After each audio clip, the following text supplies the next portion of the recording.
अस्सलाम वालेकुम नाज़रीन। आज हम डॉक्टर ज़ैद इकबाल गौरी साहब से अस्पताल के बारे में गुफ्तगू करेंगे। इन्होंने माशाल्लाह वहाँ पे ना एक एक्सरे मशीन लेके दी है डिजिटल, जिससे लोग मुस्तफ़ीद हो रहे थे। अब वहाँ पे उसकी फ़िल्में नहीं हैं, तो जो भी एक्सरे करवाने जाता है कहते हैं जी हमारे पास फ़िल्में नहीं हैं। और इसके अलावा जो एमरजेंसी है वो भी ना होने के बराबर है, वहाँ पे कोई अद्वियात ही नहीं मिल रही। डॉक्टर साहब से हम गुजारिश करेंगे कि अगर आप इस अस्पताल को दोबारा अपना तावन दें, अपनी पूरी एनर्जी दें, ताकि लोग जो हैं उससे मुस्तफ़ीद हो सकें। जी डॉक्टर साहब। बिस्मिल्लाहिर्रहमानिर्रहीम। भट्टी साहब, आपने बड़ी दुखती रग पे जो है वो पाँव रख दी है।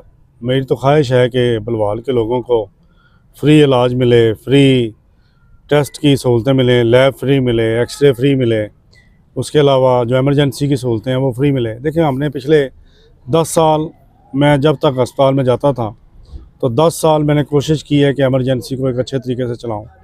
एक अच्छी एमरजेंसी आप लोगों को बना के दी 20 बेड की, उसके अंदर कार्डियक यूनिट बना के दिया, उसके अंदर मेडिकल गैसेस दी, हर बेड के ऊपर बेड हेड यूनिट्स दिए, अच्छे हाइड्रोलिक बेड दिए, उसके अलावा डिजिटल एक्सरे भी दिया। और उसके अंदर मैंने, बल्कि आपने फ़िल्मों का जिक्र किया है, फ़िल्मों की तो अब ज़रूरत ही नहीं है, डिजिटल का ज़माना है। मैंने इनको व्हाट्सएप के ऊपर एक्सरे देने का एक सॉफ्टवेयर बना के दिया था अपने एक्सरे डिपार्टमेंट को। अगर वो इम्प्लीमेंट कर दे तो मेरे ख़्याल में ये फिल्मों वाला मसला हल हो सकता है, और वो है भी बिल्कुल मुफ्त। उसका तरीक़ाकार क्या होता है कि आप मरीज़ को कहें कि आए एक्सरे करवाए, वो एक्सपोजर देता है, उसके बाद मरीज़ अपने घर चला जाता है। आपने जस्ट उसका एक मोबाइल व्हाट्सएप नंबर लेना, उस व्हाट्सएप नंबर को, डिजिटल एक्सरे ऑलरेडी मौजूद है वो स्कैनर, उससे आपने उसको कंप्यूटर में डालना है और उसका जेपीजी बना के या डिजिटल फाइल बना के उस बंदे को एक्सरे उसके मोबाइल पे भेज देना। अब मोबाइल के ऊपर एक्सरे भेजने का जो सबसे बड़ा फ़ायदा है, एक तो फ़िल्म की एक्स्ट्रा कॉस्ट बच गई, फ़िल्म के पैसे नहीं देने पड़ेंगे। दूसरा, मरीज़ को उधर इंतज़ार नहीं करना पड़ता। तीसरा, उसका सबसे बड़ा फ़ायदा कि उसके मोबाइल के अंदर उसका एक्सरे आ गया। अब वो चाहे तो अपने डॉक्टर को दिखाए, चाहे तो वो लाहौर भेजे किसी रेडियोलॉजिस्ट को, चाहे वो अमेरिका भेजे, तो उसका इलाज मुमकिन है, उसका एक्सरे उसकी जेब में है। तो डिजिटल एक्सरे है, तो इनको वो व्हाट्सएप का तरीका दोबारा अपना लेना चाहिए। अगर नहीं उनके पास दोबारा उनके पास सॉफ्टवेयर उनको नहीं चलाना आता तो मैं जाता हूँ, मुझे इजाज़त दें तो मैं जाके वो चला के आ जाता हूँ। बस ये एमरजेंसी के हवाले से जनाब आप कुछ कहना चाहेंगे? देखिए भट्टी साहब, एमरजेंसी एक ऐसी चीज़ है, मैंने तो इनको चाहिए था कि चलें बोर्ड शोर्ड उतार लें, जो मर्ज़ी करें, लेकिन सहूलत तो ख़त्म ना करें। इन्होंने तो वो सहूलत ही ख़त्म कर दी। पहले एक एमरजेंसी में जो मैंने बनाई थी वो देखें एक ऑर्गेनाइज तरीके से बनाई थी। उसके अंदर हर पहलू का जो है ना वो ख्याल रखा गया था कि बिजली अगर जाती है तो यूपीएस का इंतज़ाम है, बैकअप जनरेटर का इंतज़ाम है, नर्सिंग काउंटर सामने होता था, डॉक्टर का कमरा सामने होता था, ताकि अगर कोई एमरजेंसी आती है तो फौरी स्टाफ उसके ऊपर पहुंच जाए। सीसीयू का एक कमरा अलहदा बनाया था, कार्डिक यूनिट, जिसके अंदर कार्डिक मॉनिटर, पल्स ऑक्सीमीटर और डिफिब्रिलेटर वगैरह मैंने दिए थे, ताकि कोई खुदा ना खास्ता बड़ी एमरजेंसी आए तो उसको इधर इधर एक बुनियादी बेसिक जो है उसको फर्स्ट एड मिले और उसके बाद उसको रेफ़र किया जाए। ईसीजी की सहूलत भी थी। तो बाद में इन्होंने बस इंतज़ामिया, बाद में देखें बस बीच में फिर सियासत आ जाती है। लेकिन मैं चाहूँगा कि सियासत करें, लेकिन वेलफेयर की सियासत करें। उसके अंदर ये रखना अंदाज़ी नहीं होनी चाहिए। अगर कोई बंदा नेकी के काम करता है, बेहतरी करता है, आप बेहतरी के कामों का मुकाबला करें, बजाय आपके कि उस निज़ाम को ख़त्म कर दें। आप उससे अच्छा निज़ाम ले आएँ, उससे अच्छी सहूलत दें लोगों को।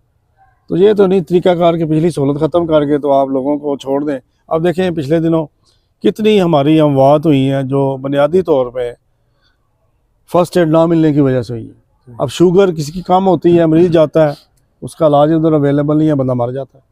कार्डिक का किसी को रेस्ट होता है या कार्डिक की किसी को तकलीफ़ होती है, खुदा ना खास्ता आप इधर बैठे हैं, अगर आपको खुदा ना खास्ता इस वक्त इधर आपको अगर दिल की तकलीफ़ हो जाए ना, पूरे बुलवाल में उसका इलाज नहीं है, और आप सरगोदा पहुँचते पहुँचते आप रास्ते में जनाला रोड पे है, इन्ना लिल्लाहि व इन्ना इलैहि राजिऊन। सर हमारे पास डॉक्टर कैसर मुमताज़ साहब हार्ट के हैं, लेकिन यहाँ पर अद्वियात नहीं है उनकी। वो बड़े परेशान हैं। वो कभी बार मेरे साथ बातें होती हैं, उनकी बात होती है, वो कहते हैं यार भट्टी साहब हम क्या करें, हम तो बैठे हैं सर्विस देने के लिए, लेकिन अद्वियात नहीं होगी तो आगे काम कैसे चलेगा? इसके लिए आप कुछ करें जनाब।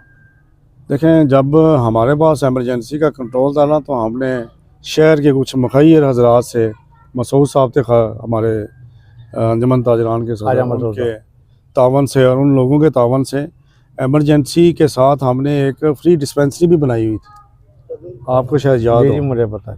तो उधर हम रात के 1 बजे या दिन के 2 बजे जब भी कभी कोई मरीज़ आता था गरीब, तो उसको एमरजेंसी दवाइयाँ फ्री मिलती थी उस मुखैर लोगों के तावन से। तो अब इन्होंने वो भी निज़ाम ख़त्म कर दिया। ये जो अंजमन ताजरान वाले हैं वो भी 2-2 3-3 तंजीमें उन्होंने बनाई हैं, लेकिन वो इस पे फोकस नहीं करते कि जो देखिए, मैं चाहूँगा कि लोगों को जो है ना, बजाय इधर उधर सदका खैरात देने के, अगर उन्होंने सदका खैरात देना है तो सबसे अच्छा उसका मसरफ़ है, या तो मोहल्लों की सफाई के ऊपर लगाएं सदका खैरात, लोगों की तालीम के ऊपर लगाएं, या अस्पताल के ऊपर लगाएं, ताकि लोगों को फ़ायदा हो, बजाय इसके कि हम मुख्तलिफ दरबारों पे जाके या इधर उधर हम अपने सदक़े खैरात देते हैं। ठीक है, वो भी दें, लेकिन कोशिश करें जिधर दुखी इंसानियत ज़्यादा जाती है उधर वो सदक़े खैरात होने चाहिए, उधर इमदाद होनी चाहिए। बहुत बहुत शुक्रिया।